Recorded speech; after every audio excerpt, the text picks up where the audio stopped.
Ak sa chce Milan Kňažko uchádzať o prezidentský post, iste nečakáte, že budem teraz proti. Aj keď by som na to mohol mať celkom vážny dôvod. Milan Kňažko po odchode z politiky začal hrať v mojom divadle a teraz tam hrá v 4 inscenáciách. Takže ak by sa stal prezidentom, môžem divadlo zatvoriť. Lebo nie som si istý, či prezident môže hrať v divadle. Že môže hrať divadlo, to je jasné. Ale to ako si patrí k politike.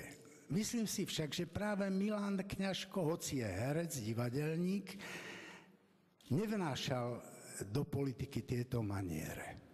Mám pocit, že nehral divadielko, naopak, že za svojimi predstavami išiel vždy nekompromisne, tvrdohlavo a dôkladne. Dokonca dá sa povedať, že dôkladne a zaťato sa aj mýlil. A treba dodať, že s rovnakou dôkladnosťou svoje omyly aj naprával, čo naozaj nie je v našich pomeroch bežné. Myslím, že priznať si chybu nie je prejavom slabosti, ale sebavedomia. A sebavedomie je jednou z Kňažkových základných vlastností. Otvorenosť, odvaha vysloviť svoj názor. Pred viac ako 20 rokmi sa v súvislosti s ním často ozývali posmešné vyjadrenia o hercoch v politike, ako keby práve herci vniesli do politiky tie negatívne javy, ktoré tam dodnes fungujú vďaka mnohým doktorom a inžinierom.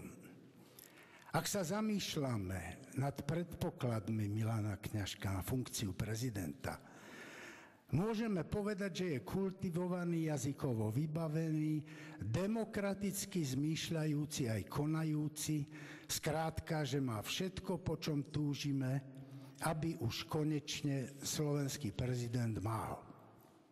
Nehovoriac o tom, že by to bol prvý prezident, ktorý nebol v komunistickej strane.